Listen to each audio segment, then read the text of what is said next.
Yo, what do they call me? They call me Devin Zoolander. What's good for the goose is good for the gander. Yeah, they call me Devin Zoolander. What's good for the goose is good for the gander. And I look good on camera. Hey, You know I look good on camera. hey. Yo, what's up? It's your homie, Devin Zoolander, coming all the way live from King Leaf Studios in very cool, hipsterish Brooklyn. And today is a very special episode because to my left, I have two of the coolest people that I've ever met in real life because they agreed to work with me, and that's all that's really required to be cool with me. First, we have a woman that is a speech therapist, hmm and she works in what In kind a of school, right? elementary school. Okay, I wanted Yeah. to say, I wanted to say that, but I didn't want to get the age range wrong. All right, yes, we have a speech therapist that works in that elementary school. Super cool, easy on the eyes, smooth voice. You know what I'm saying? Loves hip hop music. Nah, dog, you're weird, bro. Don't talk to me. Without further ado, please give it up for the host of the least favorite podcast, Oh my God. Miss Oh Natalie. my God. Hi. I never had an introduction like that before. That was Okay, awesome. no Thanks. problem. You're welcome. And next to Natalie is her partner in pod. This gentleman serves as he is the production, he is the sound, he is the voice of reason when Natalie has no more reasons. Without any further ado, please put your hands together for the Dipset loving but locks appreciating Ant Green. What's up, brother? While wearing a Wu-Tang shirt. While wearing All the of it. Wu-Tang shirt. You know All what of I'm saying? it. What's going on? What's going on? How you feeling today? Good, man. I'm so happy to be here. Good to hear. Yeah, Good to hear. so are we. Yeah. Well, this is amazing. So let me just cheat and go to my notes really quickly. Yeah, man. So, Ant, I want to start with you because Sure. Natalie's here. We're going to talk to Natalie, but I want to ask you some things quick. We got to get some things out of the way real quick. So recently, you posted on your story that when you waste a woman's kid-free weekend, you'll never see her again. What was the inspiration behind that post? So I have a lot of friends, female friends that have children, and I'm the guy they talk to, like when they go out on dates. And I know for a fact, if they have a free weekend with no kids and something happens to them, yo, they are pissed. Yeah. It's like, yo, they have to go through they have to jump through hoops just to set up like babysitting with their kid's father or maybe grandparents. And they look forward to those days where they can just go out, that night out. It's like they think about that for weeks. Yeah. It's like a lot. It's not just a simple like, oh, I'm going out today. Nah, it's really some preparation that goes into this. So it's like you got her hopes high, not just to go out with you, but just to go out in general. And then you just crush that. It's no coming back from that for you. It's a wrap. She's already like, yo, everything, like she planned the whole night out with you. Yeah. Like, okay, we're going to get dinner here. Uh-huh.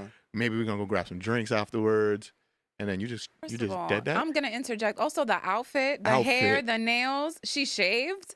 Like Both she legs. prepped. Both legs. She prepped for this. Yes. Yeah. It's such a waste of effort on her part.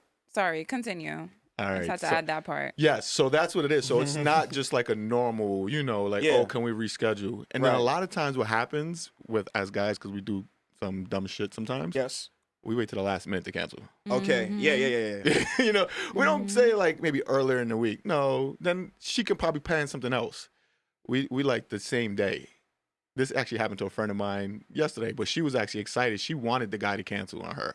Oh. So she was like, you know what? I'm kind of glad. He gave her a little bit of an opening. Uh-huh. He was just like, you know what? I might be leaving work a little late. She was like, oh, let's reschedule.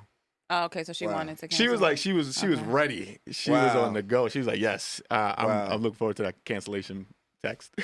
Wow. Well, thank you very much for that clarification There you because when go. I saw that, I just had some questions that were piercing in my mind, like why would Ant post that? But you gave me the rundown about that, so I appreciate that. Yeah, that's what it is.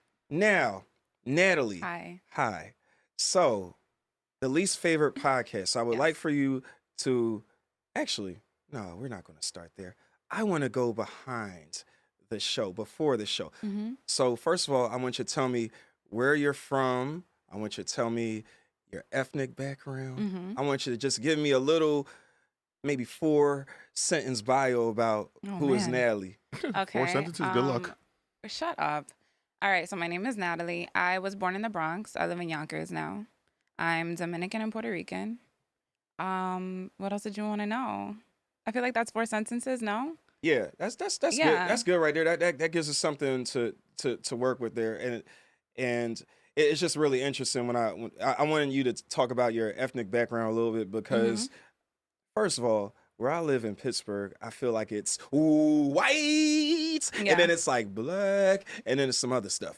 So New York is more of a melting pot, and I feel like it's very important to acknowledge how many different kinds of people are here. And I think sometimes terms like people of color or brown people or black and brown people, while those terms may be created to give us some unity, sometimes it can be some erasure going on because it's like, wait a minute, are you diluting me? Like hold on now. So I just wanted to hear that because I think it's very cool. And I think when it comes to hip hop culture, we have and we know because Fat Joe has been talking a little bit recently about the origins of hip hop and how it started and how we know that obviously there were Hispanic, there were Latino people that were instrumental in helping to start hip hop, as well as black people who we already know. And I just feel like being in a place, the birthplace of hip hop, and talking to you two is really cool for people to know who you are. Yeah. Yeah. Yeah. Because a lot of people do forget that obviously the Bronx, Puerto Ricans had a big part in that because they were big with graffiti and breakdancing early on. Not so much rapping happened, but definitely graffiti and breakdancing. Those are part of the elements of hip hop that make up. You know what I'm saying? So it's important to acknowledge that, and I think that sometimes when things happen, we can be all kumbaya. We can listen to Fat Joe, whatever. We can let J-Lo rock. And what is it? What's the song? Cause I'm real. Or right. Oh yeah. The niggas, cause they know whatever she's saying there, where she let it fly, where it's cool. It's like you cool, J-Lo. Although I will say it might be certain people from I hate saying the brown community. That's the thing with all these politically correct terms. I don't even know what to call people. And that's why even within the black community, some people be like, we are not black. It'll be like, we are Hebrew Israelites, or we are African. We are it's just like, yo, that's some deep stuff. But anyway, they bring it back. I'm sorry. I get off on a tangent. I sound like them people that be wearing the capes outside. But anyway, so to bring it back here, so the least favorite podcast, how did that come to be? All right. So initially it was me and my other co-host. He's no longer with us, but we would just get together and talk really deeply about things. And we're like, you know what? Let's start a podcast. And we thought it would be simple. Like, okay, we're just going to put on some mics. We're just going to talk. It started out mostly like, I think we were just talking about like regular topics, spiritual topics, mental health topics, friendship topics. But then it kind of like shifted. So once he left the show and I had a little bit more control over the content, I think what I was noticing a lot on social media was men and women battling each other constantly, and it was just very toxic. And it was always like men need to be this way and women need to be that way, and we expect this and you have to do that. And I'm just like, but when are we just as individuals going to take accountability for our own bullshit and just kind of like heal through it too? Like, we don't always have to point the finger at everybody. We can say, you know what, I fucked up here. How can I make this better? How can I grow? How can I heal? And I always wanted a male co-host. So that's when like Anthony, instead of like just the production, I was like, all right, I'm going to bring you on as my co-host because he has a very good way at looking at the world. He's not narrow-minded. He's able to kind of think outside the box. So I'm like, you know what? Let's have real conversations and let's just try to understand each other. And that's basically what the podcast is about. So I would say it's like the least favored because it's things that probably people either don't think about or they don't want to talk about. It's uncomfortable. But it's like, let's just do it. Let's just face it. And Ant, so going from being the cameraman and the sound engineer to being all those things still, and now the co-host, what has that transition been like for you? The hardest part is trying to help come up with topics. Yeah. Because before, like, I just was like, I'm not worrying about that at all. But now it's like I'm trying to be a part of that process as well. That's hard. The hardest part of getting in front of a camera or doing any of this stuff is just coming up with stuff to talk about. Yeah. So that's the biggest difficulty. I can record and edit videos and everything all day long, but coming up with topics, it's like, bruh, who the hell is, like, you know what I'm saying? Topics that we haven't talked about, topics that are unique, Yeah. you know, even some trying to follow, find out what's trending a little bit, just to keep a conversation like that maybe another podcast has, and bring it onto our platform where we can tackle it from a different perspective. Like, all of that is the biggest transition. But what I do very well, and like, I'm looking at your book, it says the subtle art of not giving a fuck. Oh yeah, But yeah, I'm yeah. very like overt with that. It's not very subtle with me. Like, I just don't give a fuck. So my opinion with things is very just like boom, you know? Yeah. I just say what I Whereas I'm kind of like, maybe we shouldn't say that. Yeah. Let's reel it in. Right. He's like, nah, fuck that shit. I'm gonna say it. I'm like, okay, whatever. correct. So that's where that's my type of approach with things. So let me ask you both. Obviously, with the expansion of technology, the advancement of social media, there are a lot of opportunities for content creators to be able to monetize their content and to really be their own bosses, not just in okay, right now you control what goes on the least favorite podcast or something like that. But what about when you were talking about getting sponsors, and we're talking about being able to be influencers of products that you support or something like that, when you're basically in that brain trust room and you're trying to think about the direction of the show, do you ever think about potential sponsors who you would like to work with, and if the stuff that you're doing is going in that direction? Or do you sometimes feel like, you know what, we just these entrepreneurs, we gonna get it out the mud, we ain't worried about corporations and nothing, and if it come, it come, if it don't, hey, and you still my brother? Like, how do you approach thinking about it futuristically as far as the potential for growth financially for the least favorite podcast? I feel like I'm a little bit of both of what you said. Like, we'll talk ideally, like I would like BetterHelp, like that mental health app, to like sponsor us or us to do ads for them. Oh my goodness, I'm turning. Or like even like, you know, I smoke weed, I take edibles. There's like a microdose company, microdose.com, that I would like. But it's like, I also don't want us to censor our content or censor what we talk about. So I'm also on like, if it comes, it comes, and if it doesn't, fuck it. Like, I never started this podcast for other people. It was always for me and what I wanted to do, a way for me to express myself. So as long as I stay true to that, I feel like things will come when they're supposed to. I don't know about you. No, yeah, Yeah? same thing. Because we started off as just to get our thoughts out, and just say what we wanted to say, you know, but having fun as well, and growing and learning something. Because like, I've learned a lot doing this. Same. So to be able to help other people that want to do it as well, it's like I would love to be able to get paid for that part of it. You know, provide a service for someone that wants to start up soon. And then getting sponsorships. Yeah, like getting paid for something you want to do would be amazing. I don't have any specific in mind. Mm-hmm. You know, that I'm like reaching out, like she's You're like, I put mine out there. So which if is- y'all hear this, which is get very at me. very good though. So Yeah. but the goal is to create not just like the least favorite podcast. Like, I produce another podcast as well, and I'm looking to do 2 other ones soon in Wow. the next few Yeah. months, and it's all about getting building like a big brand of content. You know, the Black Effect Network. Yes, like that. Something like that, where you have like 5 to 10. So Yeah. when it comes time to talk about sponsorships or getting type of endorsements, this is the package I bring. It's not just the least favorite podcast. It's Right. Honestly Toxic podcast. Love Sex with Wildy, who we want to work with. Yeah, she's another a girl, sex Cynthia. therapist. Like, Yeah. it's all of these different shows that are tackling different issues.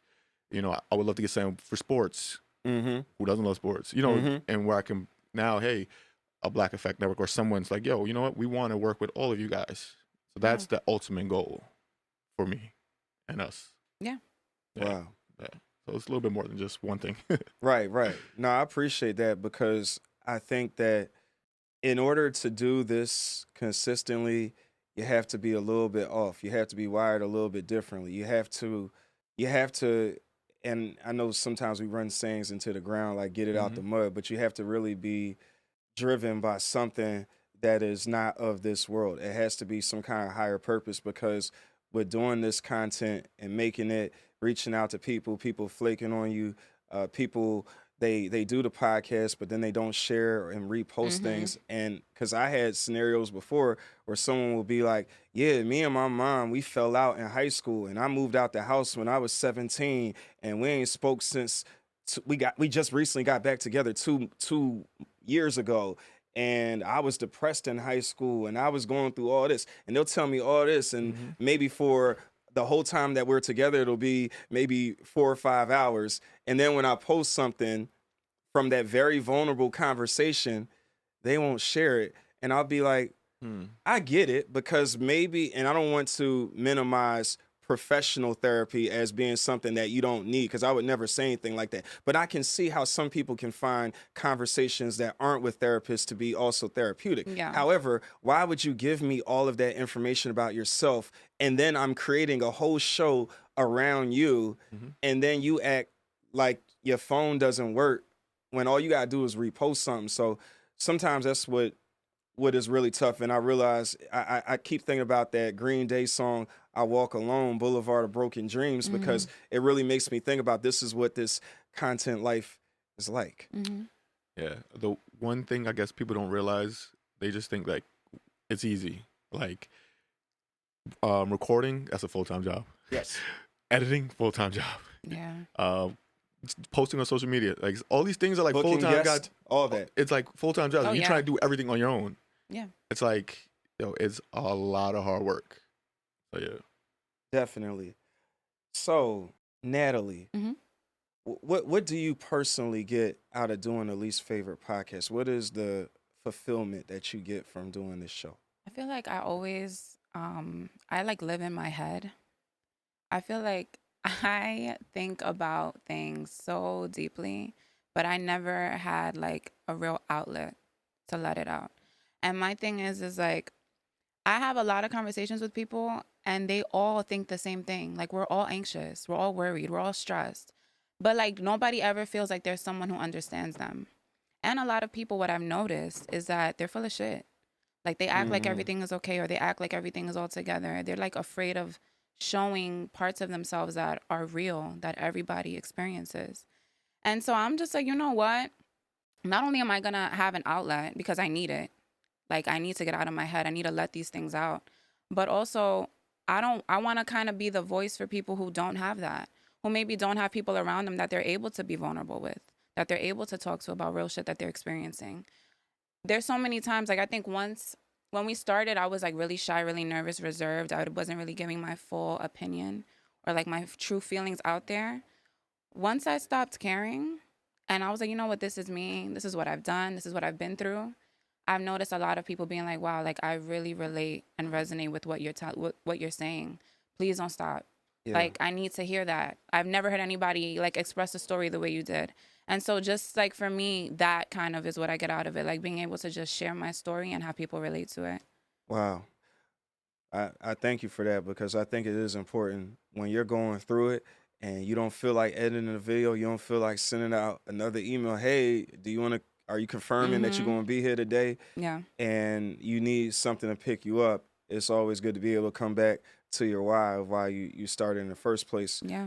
Something else I wanted to talk about, you touched on it earlier when you were Mhm. talking about the dynamic that exists on your show Mhm. between you and Ant and how Ant is very open-minded, how you were raised in a more traditional way. Mhm. However, I'm sure through microdosing, through living in New York City, through being a Yeah. grown woman, Right. through interacting with different folks, your horizons have broadened a great deal. So to get back to that notion of the toxic dynamic that exists between men and women, where it's like either you're Kevin Samuels or Or Andrew Tate. right Oh my God. or I'm trying to think of some women that go off the deep end because Candace Owens? yeah, and I just Right. think That's she would be- completely, she- that's completely different. Is Well- it? I don't know. I well, just know Candace- people be going in yeah, on she her. on the like- political. She's a political. I Right, right, meant right. more No, f- but she's been on like the Roommates podcast talking about like women and how they need to dress and take okay. pictures on Okay. social media. Like yeah.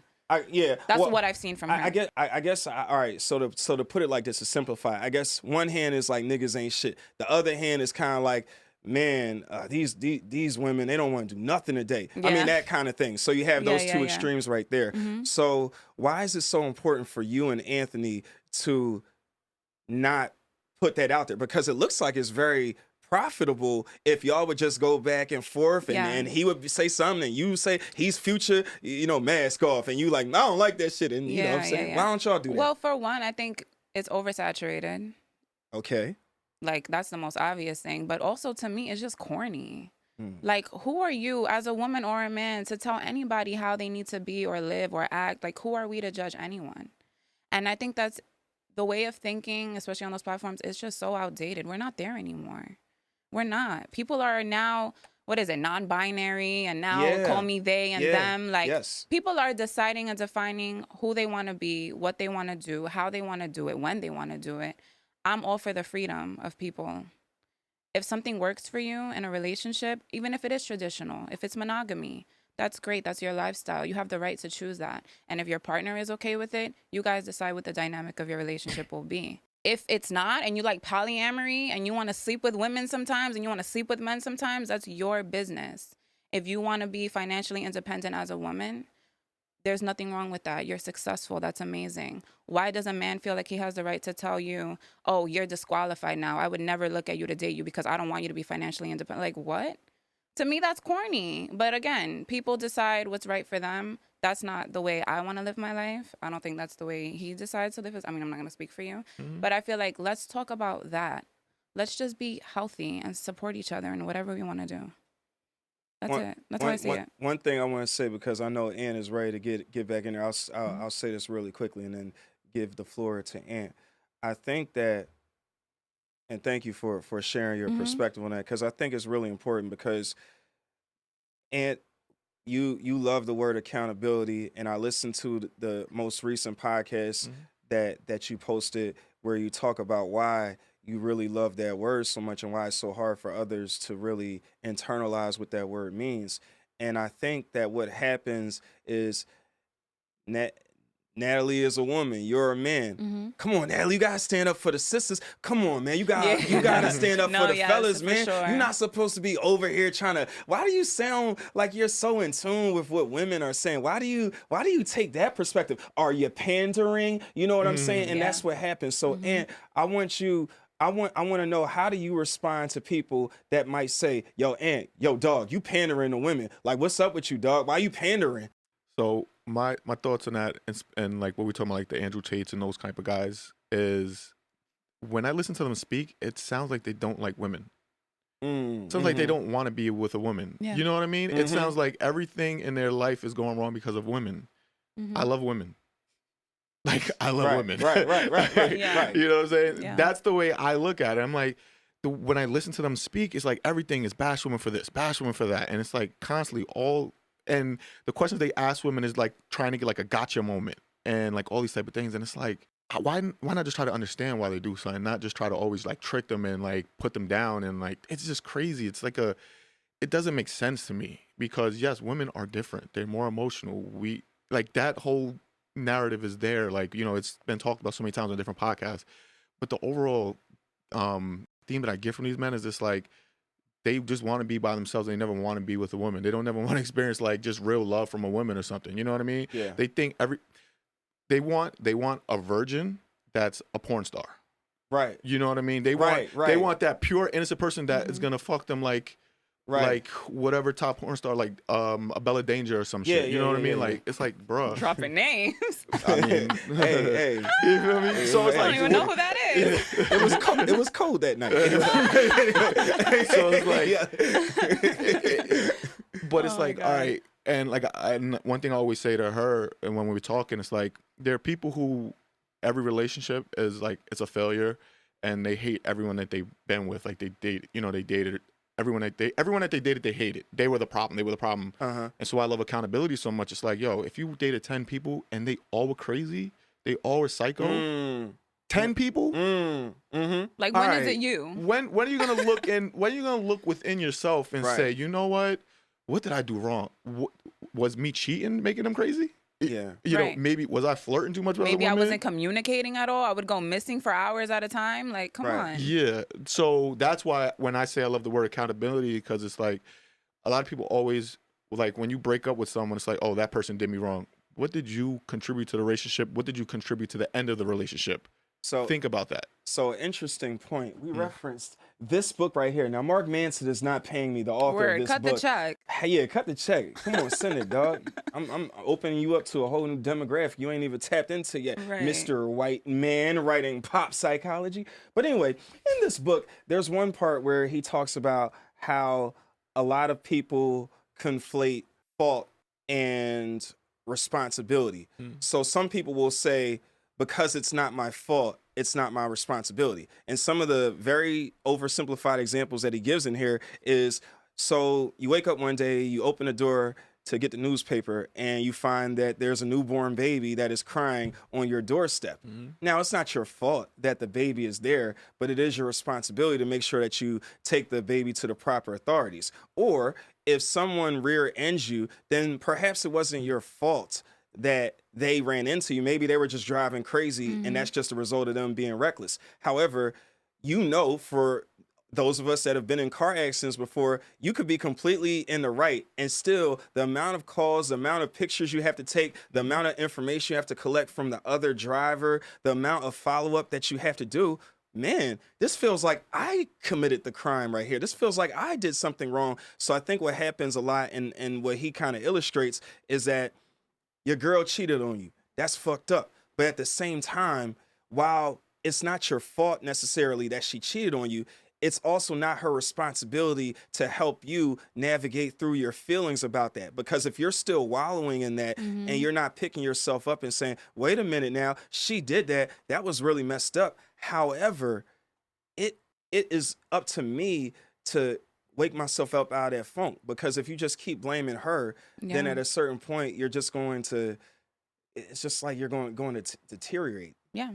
So I guess that was just a rant. No, No, but that was really good. Yeah, well, you know. You tied that up really nicely. You know what I'm saying? You know what I'm saying? It's not my first time. We need to keep this conversation moving because this is going really well. So there's been a lot of talk right now. You spoke about how guys tend to want a virgin that can fuck like a porn star. So what I want the both of you to weigh in on is this conversation that is surrounding men in their 30s that might like younger women. Because the thing is, what I've been seeing, because I know you might have, I don't know if you've seen the clip of the guy where he talks about he's 33 and he likes dating women that are between 21 and 25. Now, the interesting thing I think about that is that he's being slick when he says 21 and 25, because you know if you say anything under that you know how you're going to sound. So I think 21 and 25 plays good on radio because you can't kill him for doing something that is illegal, but you can't look at him like, that's a very interesting age right there. You could have just said younger women and let people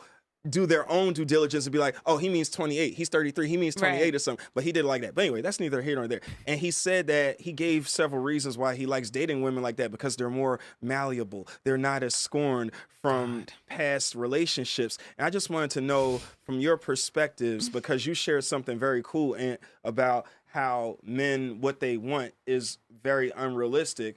I want you to talk about how you feel about that conversation. And also, Natalie, when it's your turn, I would like for you to maybe to talk about how it feels with some of the things that women may want that I don't want to say is unrealistic, because this is all relative, but when you hear certain women say certain things that they want, you be like, yo, that's cap. Yo, what's up with you? So first, how do you feel about this whole conversation about dating preferences? Well, everyone has their preference. I don't think there's anything wrong with older men dating younger women. There's different levels. Like, I'm 38. I'm not dating a 25-year-old. Right. It's what is all right? Real quick. This is content. So how low will you go?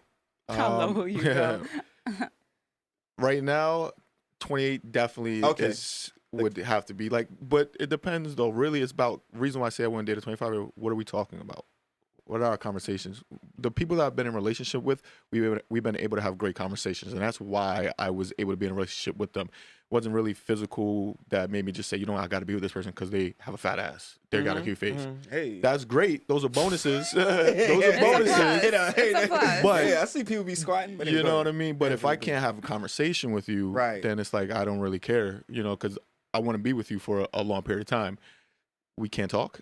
That's crazy. It's funny because you made the joke about you can't say anything under 21. It reminds me of the R. Kelly interview on BET that got actually canceled, taken off the air. When the interviewer asked him, "Oh, so how young? You know, when you say teenager, like what do you mean by teenager?" Kind of thing. And it's like, bro, what are you talking about? That's what it made me think of when you said that shit.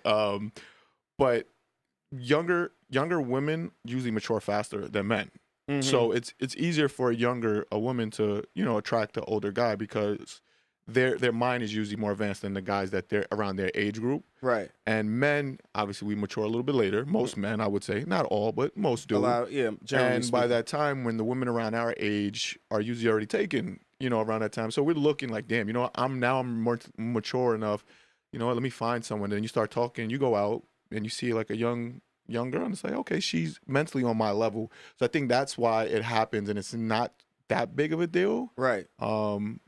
It happens more than the opposite way. Real quick, because I know Nate. All right, I'm gonna say this real quick. I'm gonna say two things. No, but I want him to elaborate on something that you also said. right, Go ahead. I want you to elaborate on what he said about the men saying that they're more malleable. I don't like that. That's triggering. Right. well, Because Right. it's like you're trying to manipulate. Right. Well, That's So I where- want you to tackle that. Well, as I a think man. women do that more than men. Ooh, Actually, talk about it. I think women see men more as a project than men see women yes, as a that's project. a fact. So Okay. I feel women always like, oh, he has a great career. He looks good. Right. He doesn't have everything I want right now, but I could work with him. Right, I can women, mold him. I can mold. I can Yeah. make him what I need or what I Yeah. want. Yeah. Women do that more than men.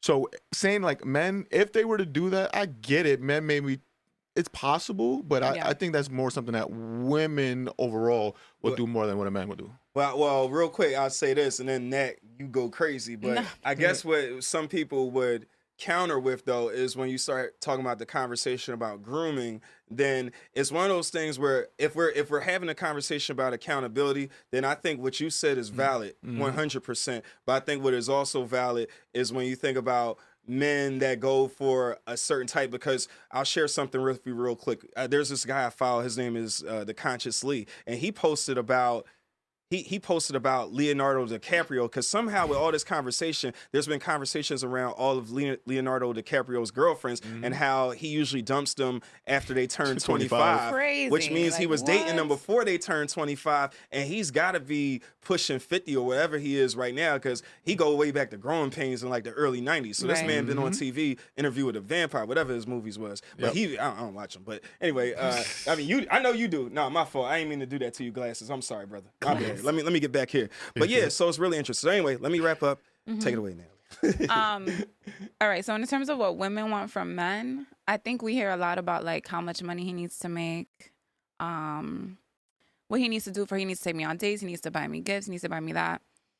Fine. Like Anthony said, we all have our preferences. There's a meme that I saw that I thought was hilarious. It was like something like fuck potential, like you gotta be potentied. Like you gotta be already have everything. Like I'm not gonna try to mold you anymore. And I felt that. But if we are gonna bring it back to accountability, I feel like you have the right to ask or have whatever standards you want in a partner, but do you have them for yourself? That's my thing. So like if you want somebody who makes 6 figures, cool, but do you make 6 figures? You want somebody who is disciplined, works out, believes in God, is a family-oriented person, but are you all of those things? Like you're only gonna attract what you are. And I think we need to take accountability too. Like women say they want all these things, but then they're putting themselves in really fucked up situations with people.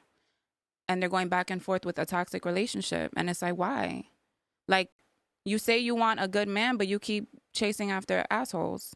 Right. So it's for me, that's like the lack of accountability that I notice in a lot of women. And listen, if you want to be in a toxic relationship, maybe it's not toxic for you, or maybe that person is willing to work it out or go to therapy with you. Fine, work it out with that person. There's nothing wrong with that. But like, we just need to have realistic expectations for what we're really looking for and manage our expectations, which is something we talk about a lot. And too. I say this all the time. People don't do this enough. Believe who someone shows you they are. Yeah. They don't believe that. Yeah. They need to get tricked and shit on time and time again before they end up believing who this person actually showed you who they were. They're not lying to you. Their actions are showing you who they are, what type of person they are. But it's like they don't believe it. I was listening to a podcast one time, and I'll say it, even though they not paying me either. But the See the Thing Is podcast. I This love was- that podcast. Yeah, great. My favorite. Yeah. Definitely the homies. I don't know them, but one time they shared a flyer. I met and they- Mandy like not too long ago because, sorry, a little off topic. They had a mixer. Oh my God, Need to Know had a mixer. The Need to Know podcast. Oh, the one that Joe didn't get invited to.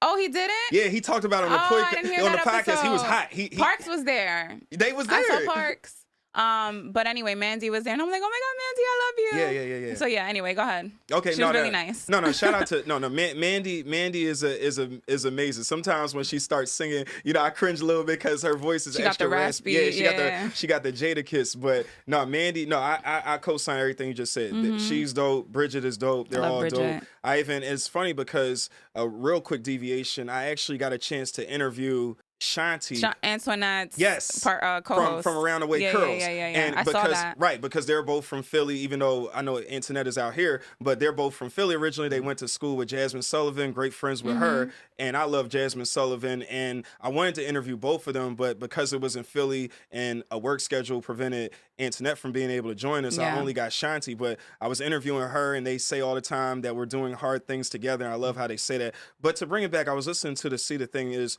podcast, and I think it was Bridget who was talking about the difference between standards and expectations.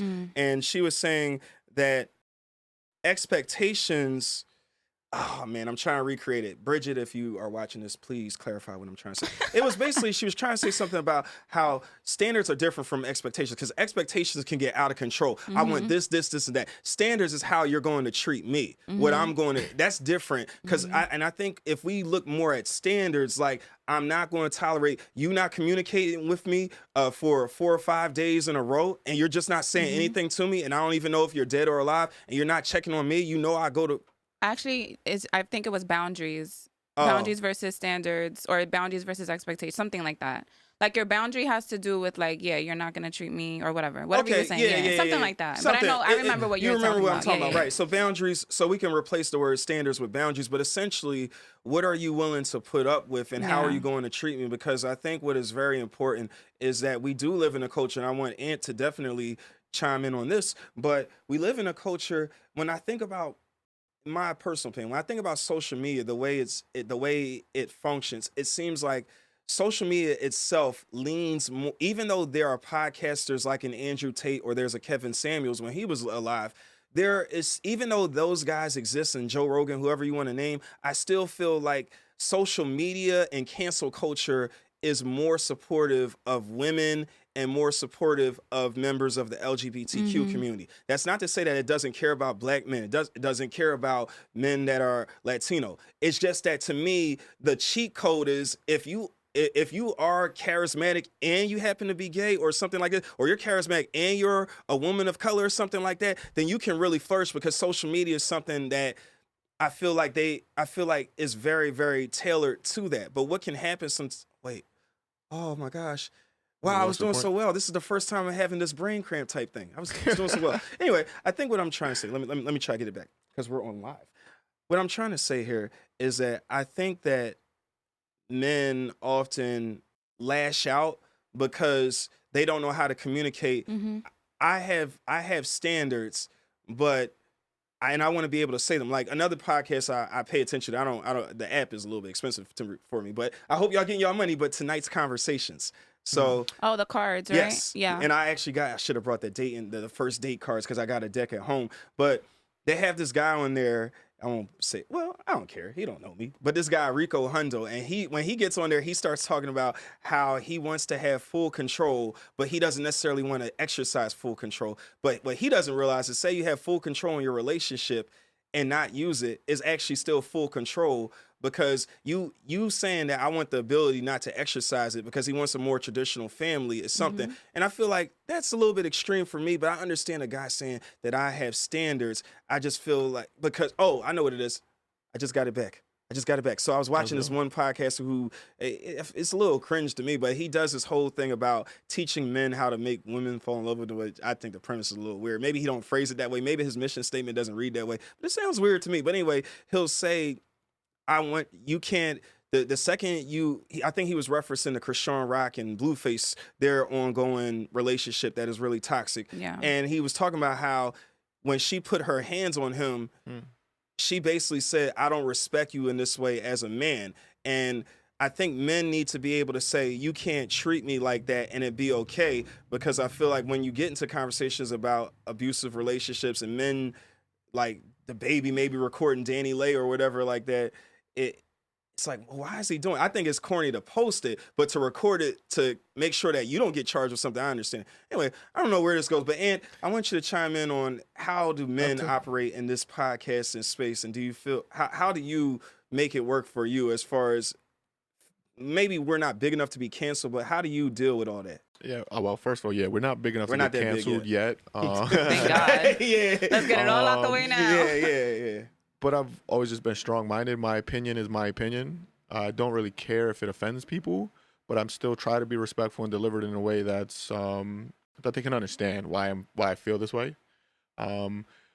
So with like the different like LGBTQ and like women empowerment and all these type of movements, I support it. Me Like, too, I'm not definitely. mad at them at Yeah. all. You know what? Because like as a black man in America, I'm not about to discriminate against someone else. Like, you know, we got a long history of being discriminated against. So I want everyone that feels that they're not being represented well to get theirs. You know Wait, what I did you know mean? he was black? Or is he like shocking you right now? I'll be honest. Because you say that, but people don't know I that. know, I know. It is what it is. I ain't gonna hold you. I definitely. Yeah. But hey, you are. Hey, So, but He's that's black, where it yeah. is. So like, so yeah. So when people are that way, you know, Yeah. we got a long history in this country of that happening to us. So why would I ever want these other people that feel oppressed or anything like that not to be able to shine? But I do have a problem with the cancel culture where like someone has an opinion about things, especially when it's like comedians saying things. It's like, yo, this is what they pay to do. Equal.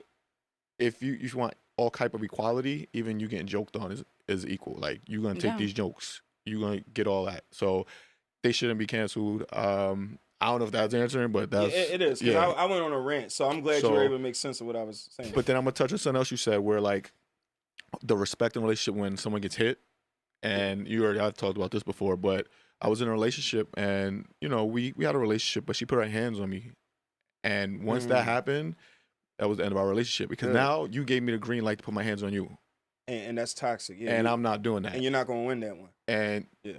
I'm not gonna win that. Oh, she hit me first. Who cares? Nobody cares. Yeah. And Yeah. if I'm not gonna hit a woman, so it's like, Right. so to me that was the end of our relationship. We tried to make things work a little bit, like a couple months after that, but I already knew like, yo, she already put her hands on me.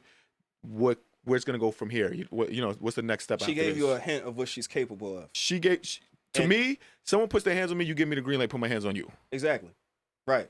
and I don't want to do that. So that's the end. To me, that was the end of our relationship Yeah. because the respect is not there anymore. Right. Yeah, Wow. yeah. So, Hey, yeah, thank you for sharing that Yeah. because I just think that there are men out here that aren't necessarily trying to be liked, but when you share your opinions of trying to understand where women are coming from, it's not because you want women to like you, it's because you genuinely love women and you want to understand better, because I feel like what often happens with these conversations between men and women, especially on podcast platforms, is it's kind of like we're in this big ass room and women have their corner, men have their corner, and we would rather shout from our corners because the closer you sit next to Natalie, you got to lower your voice because you're not going to scream in her face. So when you bring the intimacy to the conversation, that means both of us being willing to be vulnerable. That means both of us putting all of our cards on the table. Yes. Well, how did you get like that? But as long as I can stand back here and I can shout, I don't have to be accountable for anything. I can just feed into the whole thing of men versus women and nothing gets accomplished. But I think it's because a lot of us, I learned this recently, and in the book, at some point, it talks about shitty values, and talks about one of the shittiest values that exists is the need to be right. And even if you my God, are yeah. right, sometimes, who cares? yeah, who cares? So I want you to talk about that, about the need to be right and how toxic that can be to a conversation or to a relationship. So something, I was reading a book too, and they were talking about that. Like when you're so attached to what you believe, you don't win. Like no one gets to ever convince you of anything otherwise. You gain no new perspective. You don't grow. You're never challenged. You are so attached to being right. For what? Like for me, I always say I'd rather be, like especially in a relationship, like I'd rather be in love than be right. Like I don't care about being right. And I think I care more about that. I care less about that now that I'm older. When I was younger, no, I had to be right. I You had had to to prove win. my point. For what? Like, where does that, it doesn't matter. Like, I think there's more power in being vulnerable and admitting when you're wrong. Like, okay, I'm wrong. Now, how can we fix it?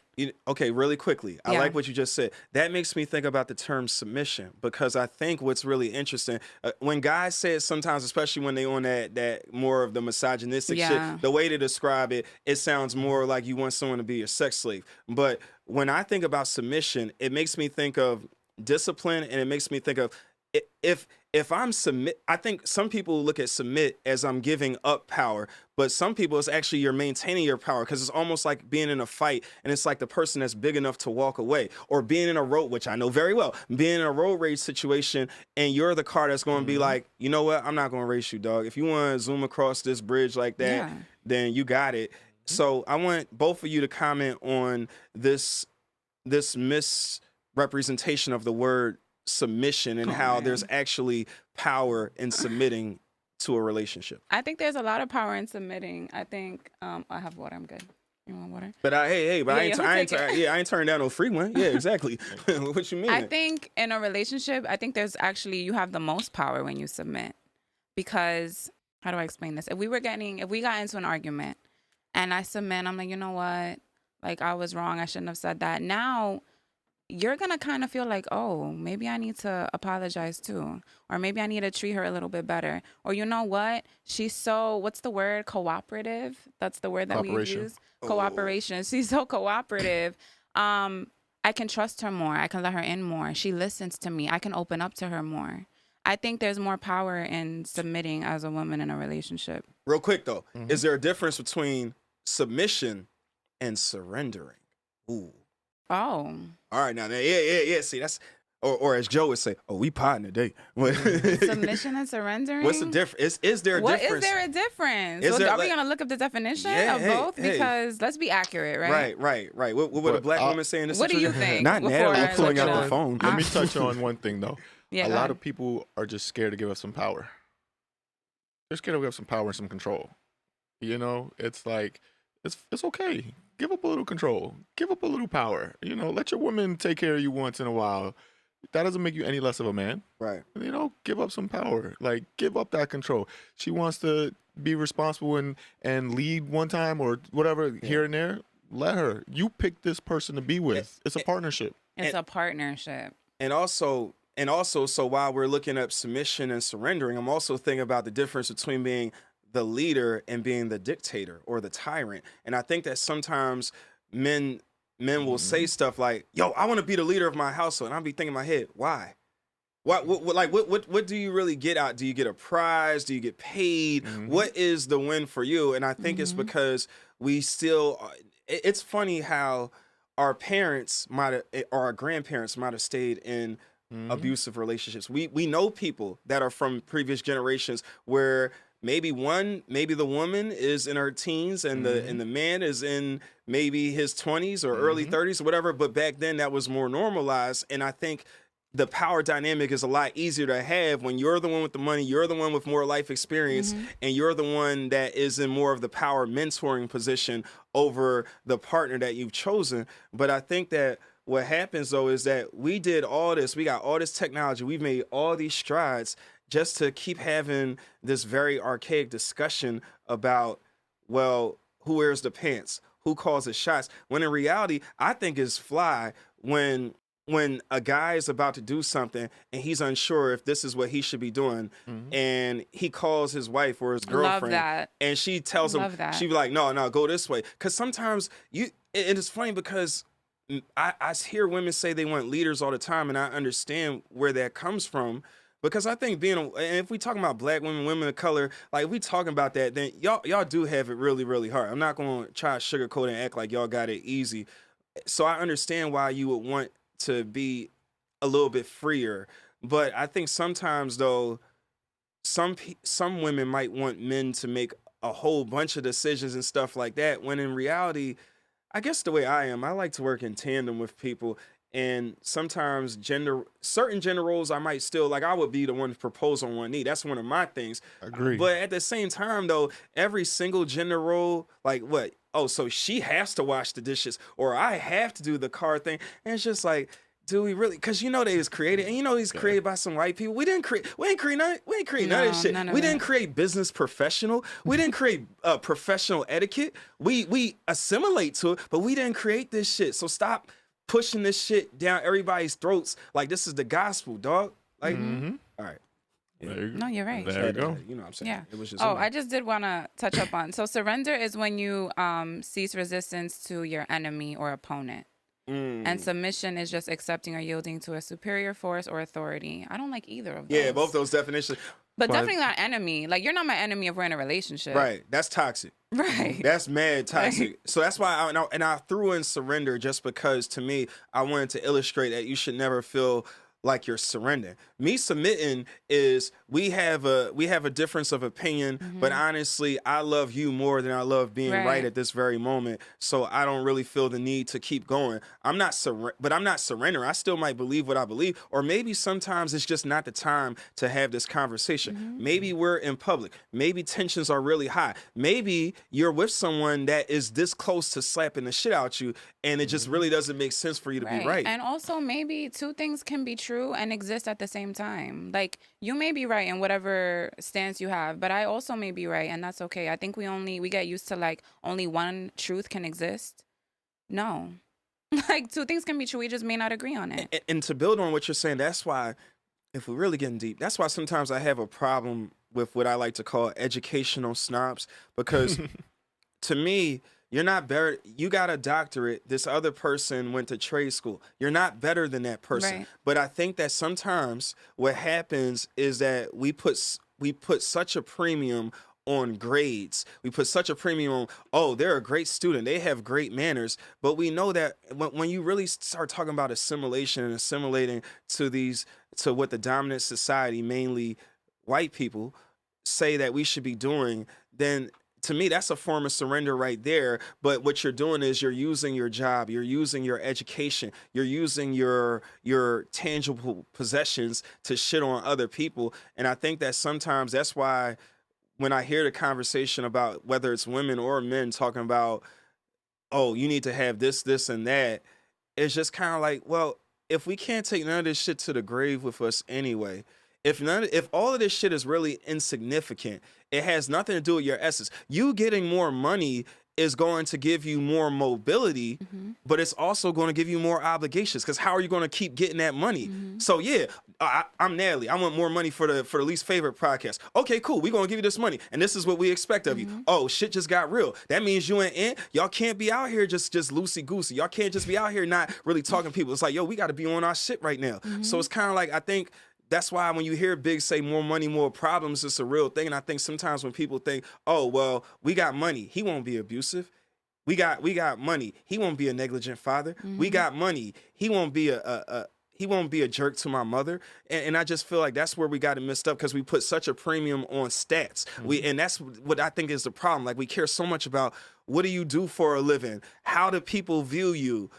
How much money do you have? And to me, that's what I have so much of a problem with, because I really feel like it's just really, it's almost like our lives, we're each like an individual flower that's trying to sprout and grow to be as strong as we possibly can in this garden of life. But people are constantly planting seeds of toxicity around us that are stunning our growth, and we're giving into this, we're surrendering to it, when in reality we should be like, yo, like you. That's why I appreciate the first thing that she said right as you were getting out the car and you were walking up to us. She said, oh yeah, Ant's open-minded. I love working with Ant because he's open-minded. His view is different. So let me ask you, Ant, how did you become so open-minded? Where does that come from? My only child. Ah. So I had to entertain myself as a kid growing up. Did you have imaginary friends? I used to play basketball by myself, Okay. football by myself, I thought that was baseball you. by myself. I did all this stuff alone. So you gotta just create, like, you just have to have an open mind. You have to be able to think outside of the box. Growing up with no siblings and like all these things, you have to be able to just I never thought about see that things a different way. with you, because I'm the baby. My sister is 8 years older. And both my parents were in the home, and like I didn't really feel like I had the space to be as open-minded, because I was always being told what to do, how to dress. If I said something out loud, it's like, don't say that, don't speak that way. And that showed up in how you originally did your podcast. Yeah. like, oh no, I can't put this out there because people are gonna think this about me. You know what I mean? Or they're gonna have their own judgments. Have you ever had Mhm. any cringy moments on the show with a guest? You don't have to name the guest specifically, but was there ever a time Oh gosh. where you were interviewing someone and it just didn't go? Oh, and one more thing before you answer that, I won't profess to know everything about your podcast, but I see a lot of. I know you interview some guys too, but is it predominantly women, female guests that you have, or is it a mixture? I think it's a mixture. I think Okay. we did a lot of men in the beginning. Mhm. Now I've kind of been trying to tap into more women because I feel like I was being a little bit more biased towards men and getting men to like get their shit off, but I wasn't Mhm. letting women do the same thing. Mm-hmm. So yeah. But honestly, because I have him, it's like I had You- him and you then I got kept getting that. yeah. So like I'm good now. I'm trying to get more women on.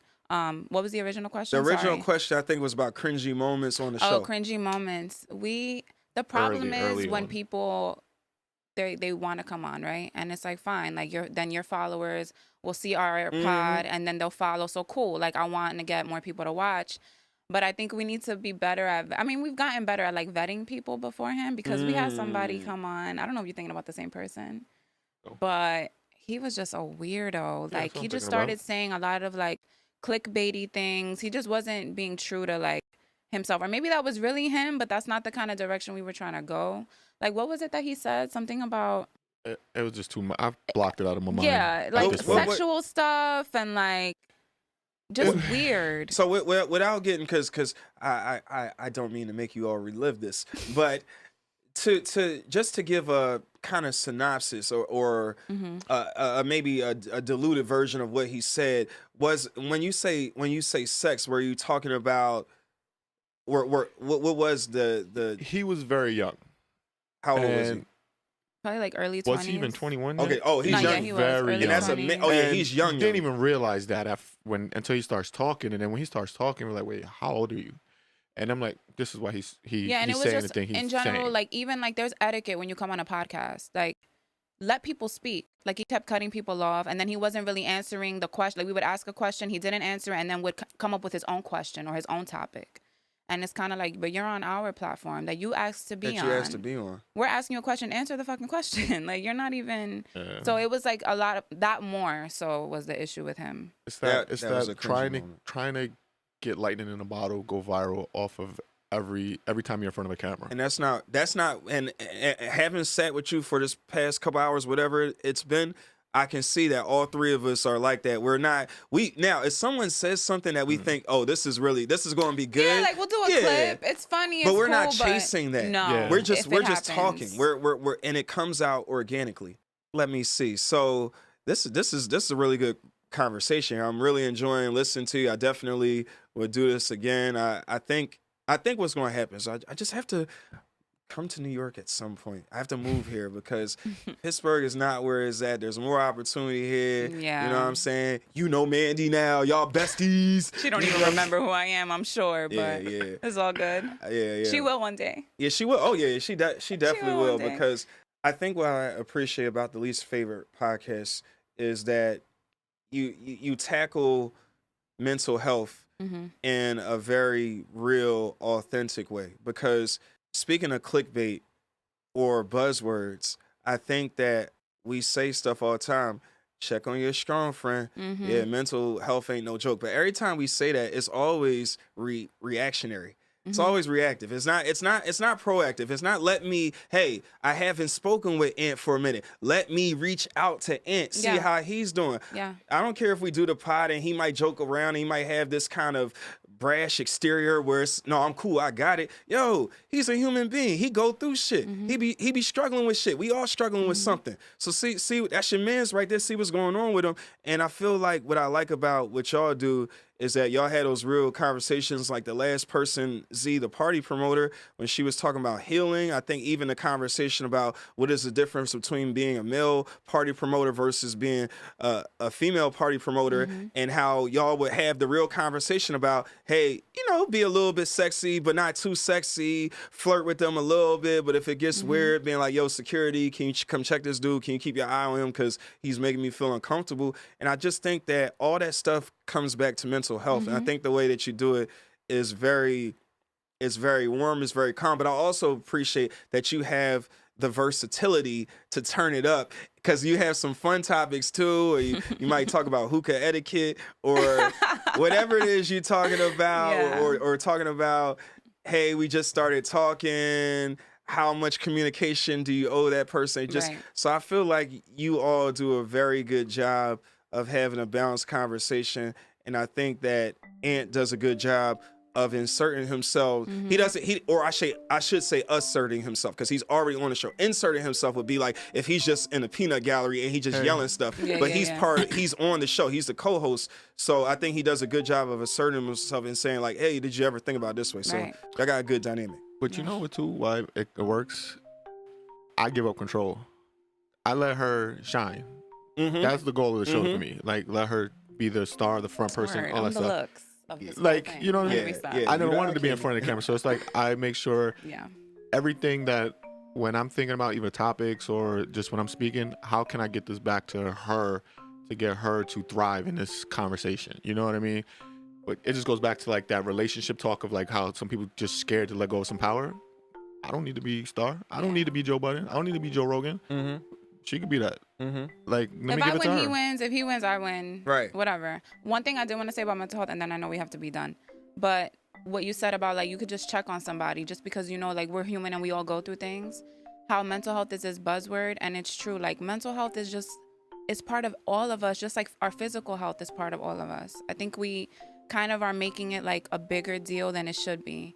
I'm depressed, I'm anxious. Okay, but we all are. We all have those moments. I don't know one person who doesn't get depressed at least one day throughout the month.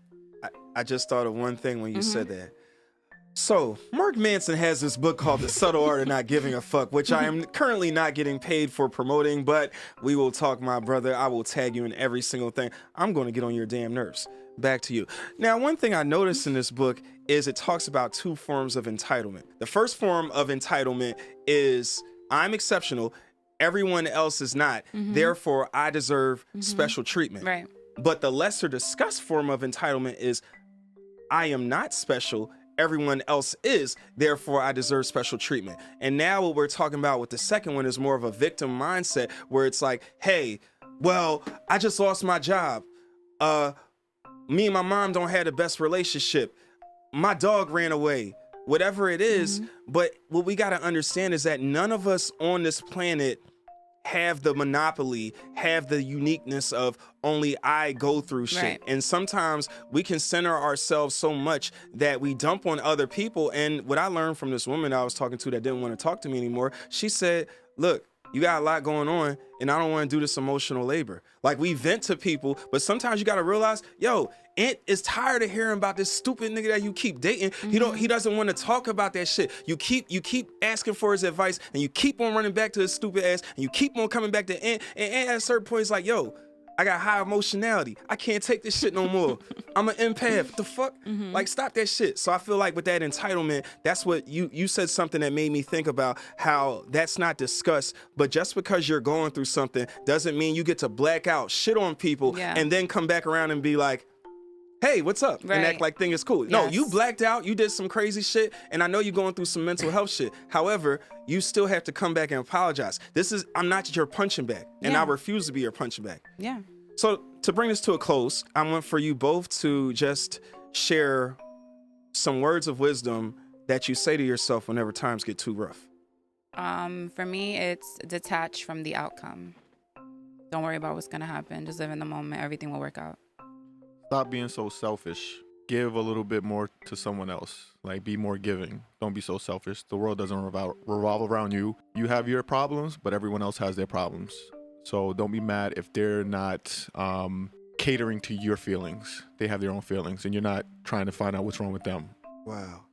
I really appreciate that. All right. And I guess for me, I know I won't say my tagline because that's right there. I'll wait till the very end. But I would say something that I say to me is that I had to tell myself this because I have all kinds of thoughts that come in my head.